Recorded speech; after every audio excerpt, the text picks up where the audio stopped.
Hi everyone. Apologies for being off the channel for a while. थोड़ा सा busy हूँ, थोड़ा सा कुछ काम आया हुआ है हमारी तरफ भी, तो वो भी कर रहा हूँ और साथ ही साथ कुछ मज़ेदार चीज़ें पढ़ने का मौका मिल रहा है. This is one book which I thought I will share with you guys. Shattered land. ये सैम डैलरिम्पल ने लिखी है. ये विलियम डैलरिम्पल के बेटे हैं. विलियम डैलरिम्पल जिनकी कई किताबें हैं, बहुत फेमस हैं. एनार्की जैसे उनकी एक किताब है जो मैंने हाल फिलहाल में शायद कुछ साल हो गए, लेकिन हाँ पढ़ी हुई है. और मुझे याद है काफी मजेदार एक्सपीरियंस था उसको पढ़ने का. अच्छी इंफॉर्मेशन उन्होंने दी है. उनकी एक दो किताबें और भी समय समय पर टकराई हैं मुझसे, और थोड़ा थोड़ा मैंने पढ़ा भी है. मुझे ऐसा आभास है हल्का सा सैम विलियम डैलरिम्पल के बारे में. और उनके बेटे, ये सैम डैलरिम्पल बताए जा रहे हैं. Very fascinating and smart handsome looking person. खुद काफी पढ़े लिखे यार, बेहतरीन पढ़ाई लिखाई इन्होंने करी हुई है यार. मतलब आई वॉज वेरी इंप्रेस्ड. इनके बारे में बताया जा रहा है कि इन्होंने जो है ऑक्सफोर्ड यूनिवर्सिटी से पर्शियन और संस्कृत के स्कॉलर हैं. साथ ही साथ इन्होंने इस्फहान और फिरदौसी यूनिवर्सिटी ईरान से पढ़ाई करी है. So a person with rich cross cultural experience. I really admire that. I really admire that. काफी सारी जगहों पे इन्होंने कुछ कुछ अच्छा लिखा भी है. और इनकी ये बुक है shattered lands, 5 partitions in the making of modern Asia. तो इसके कुछ पेजेस अभी पढ़ने का मुझे सौभाग्य प्राप्त हुआ है.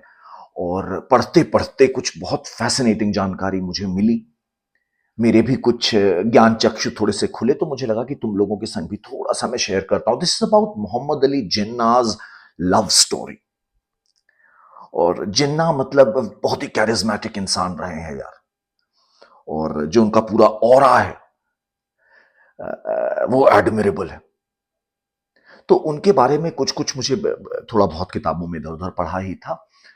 मुझे ऐसा लगता था कि जिन्ना जो है ये 1930s तक, मुझे ऐसा लगता था, ये मेरी फ्लॉड अजम्पशन थी कि 1930s तक Jinnah was not into any communal representation of his own personality. मतलब मुझे ऐसा लगता था कि इन्होंने एक अपनी सिंपल लाइफस्टाइल और एक अपनी रिलीजियस आइडेंटिटी को अलग रखा था पॉलिटिक्स से. सूट वूट पहनते थे. लेकिन इनके बारे में कुछ मजेदार चीजें पता चली. मुझे बताया जा रहा है कि 1918 में जिन्ना वाज बोर्न इन 1876. तो 1918 में ये रहे होंगे करीब 42 साल के. 42 साल के थे ये. अपना पढ़ वढ़ के लौटे थे. बहुत अच्छे अकम्पलिश्ड इनकी प्रैक्टिस थी. और इनके बिजनेस पार्टनर थे दिनशॉ पेतीत, एक पारसी बिजनेसमैन. और पेतीत की एक बेटी थी जिनका नाम था Ruttie. She was 18 years old in 1918. और इनका मोहम्मद अली जिन्ना और रट्टी दिनशॉ पेतीत का अफेयर चलता है. और जिन्ना के जब पार्टनर को पता चलता है, is very pissed off. Dinshaw Petit इनका काफी एक ये खुद एक सोशल रिफॉर्मर थे. और इनको जो है, इनका मानना था कि भाई विभिन्न धर्मों में आपस में शादियां होनी चाहिए. जो लड़की के पापा थे उनको लगता था कि भाई अलग अलग रिलीजन के लोगों को आपस में शादी करना चाहिए, because that is the glue which will hold this India together. इतने डाइवर्स फेथ हैं, तो अगर ग्रुप्स आपस में शादी करेंगे तो वो ग्लू बन के काम करेंगे इस देश को जोड़ने का. लेकिन जब अपनी बेटी पर बात आई और जब उन्होंने देखा कि उनका बिजनेस पार्टनर, उनके हम उम्र 42 साल का आदमी, मुस्लिम, शादी करना चाहता है उनकी पारसी बेटी से, तो he was not happy. He was not happy at all. इन्होंने काफी ज्यादा प्रोटेस्ट किया. अपनी लड़की को अपनी फैमिली से हर जगह से निष्कासित सा कर दिया. उसे बाहर बॉयकॉट सा कर दिया गया रटी का. But Ruttie still persisted. इन्होंने मोहम्मद अली जिन्ना से शादी करी, इस्लाम कबूल किया और ये रहने लगी जिन्ना के साथ. Jinnah had a very flamboyant lifestyle. मतलब इनको टाइम मैगजीन में one of the best dressed politicians के तौर की लिस्ट में इनको जो है टॉप में रखा जाता था. ये ऐसा बताया जाता है कि अपेरेंटली इटली में कोई बहुत बड़ी जगह है सेवाइल रो, वहां के सूट्स और टेलरिंग बहुत फेमस है ना, इटालियन सूट्स एंड ऑल, तो ये काफी फेमस है, इनके मैंने कई जिक्र सुने। तो हम लोग को बताया जा रहा है कि भैया ये जिन्ना हमेशा सेवाइल रो के सूट्स में रहा करते थे। He would smoke the best cigars, he would drink the costliest scotch,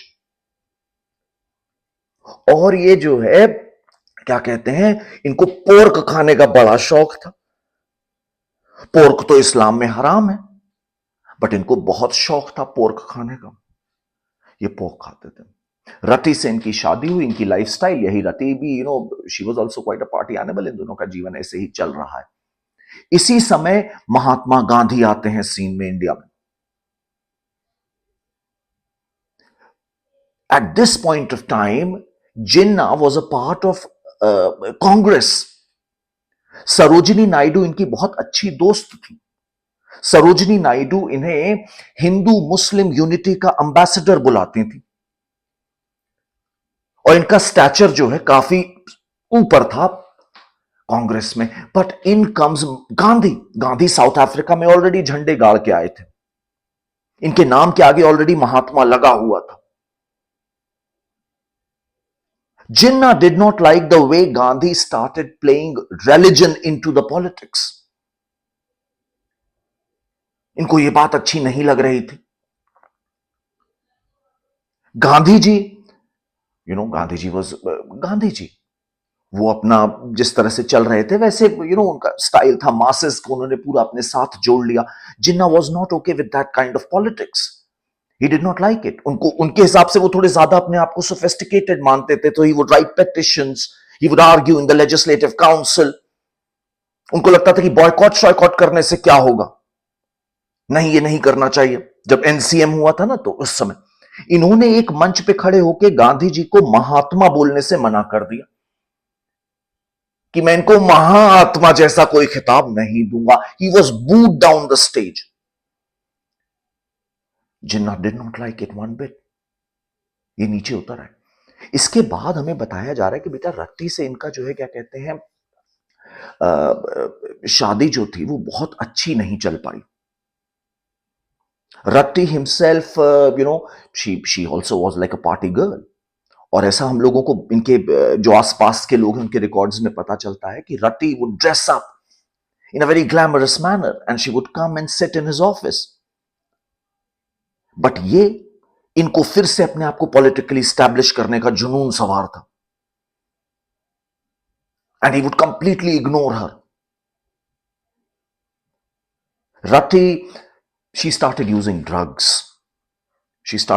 drugs, और इधर जो है क्या कहते हैं, ये जिन्ना जो थे, जिन्ना को लगने लग गया कि मुझे अब किसी भी तरह से वापस अपनी मुस्लिम आइडेंटिटी कल्टीवेट करनी होगी। जिन्ना ने यहां से ही अपनी मुस्लिम आइडेंटिटी कल्टीवेट करना शुरू कर दिया 1920s से अर्ली। एक इंसिडेंट इस किताब में मुझे जानने को मिला कि भाई एक पिकनिक इन लोगों ने साथ में प्लान कर रखी थी, रति ने और जिन्ना ने, और रति इनके लिए बहुत अच्छे, क्योंकि इनको पोर्क पसंद था, तो इनके लिए हैम सैंडविचेस बना करके बास्केट में लेकर के पहुंच गए। जिन्ना looked at those ham sandwiches and he shouted at her कि अगर मेरे पार्टी वालों को पता चल गया कि मैं पोर्क खा रहा हूं तो तुम्हें क्या लगता है इनका भूत भी मुझे नेता चुनेगा। इस वर्ड्स का यूज करते हुए इस बात को उन्होंने बोला। रति वॉज क्रेस्ट फॉलन। ये ड्रग्स में बहुत ज्यादा इंडल्ज करने लग गई। मॉर्फिन उस समय शायद इजीली अवेलेबल हुआ करता था, because she took a lot of morphine apparently. इन लोगों के एक बच्चा हुआ, एक बिटिया हुई इन दोनों के, जिन्ना और रट्टी के, and she had a very terrible childhood. Sarojini Naidu की लड़कियां, पद्मजा नायडू जैसे कि हैं, वो उम्र में थोड़ी सी बड़ी थी, और उन लोगों के लेटर्स का जिक्र इस किताब में इन्होंने किया है। बहुत खूबसूरत रिसर्च बुक है यार, डेफिनेटली। तो उन लेटर्स में वो लोग उस बच्ची को डिस्कस कर रही हैं, that's such a poor thing, she is so much ignored, उसका कोई ध्यान नहीं रखता है, ना मां ना बाप। इमेजिन, 6 साल तक उस बच्चे का नामकरण नहीं हुआ, नाम नहीं रखा गया।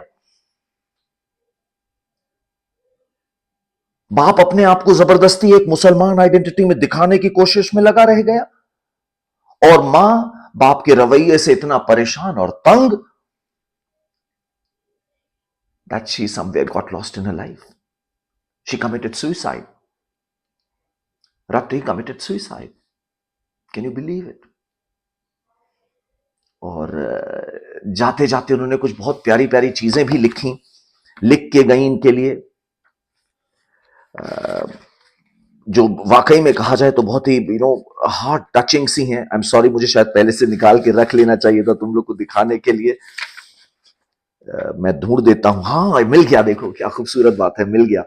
तो देखो वो कह रहे हैं, उनका लास्ट लेटर है अपने हस्बैंड को, and she is writing, try and remember me beloved as the flower you plucked and not the flower you tread upon. मतलब मुझे याद रखना मेरे प्यारे, एक ऐसे फूल की तरह नहीं जिसके ऊपर जिसको तुमने कुचला, बल्कि एक ऐसे फूल की तरह जिसको तुमने बहुत प्यार से कोमलता से तोड़ा। Darling, I love you, and had I loved you just a little less, I might have remained with you. कि अगर मैं तुम्हें थोड़ा कम प्यार करती तो शायद तुम्हारे साथ रह पाती। बट उन्हें नहीं अच्छा लगा कि किस तरह से वो इंसान फेक हो रहा था। तो बड़ी खूबसूरत बातें कुछ इस किताब में पढ़ने को मिली। उसके बाद खैर एनी विच वे, जब राठी की डेथ हो गई तो जिन्ना ने अपनी बेटी को काफी प्यार करने की कोशिश करी। दीना पेतीत इनकी बच्ची का नाम है, जो इनकी बेटी थी, दीना पेतीत। और जब पार्टीशन हुआ, she chose to stay in India, she did not go to her father's land, she chose to stay here in India. और वो इंडिया में ही उनका देहांत हुआ, ऐसा मुझे लगता है। तो ये एक छोटी सी स्टोरी थी। आई होप मैंने, आई थिंक मुझे जो जो कहना था मैंने तुम्हें बता दिया, कुछ फैसिनेटिंग एंगल्स थे। I thought I share it with you, and ईश्वर ने चाहा तो ऐसे ही मिलते रहेंगे। ठीक है, take care, love you guys, bye.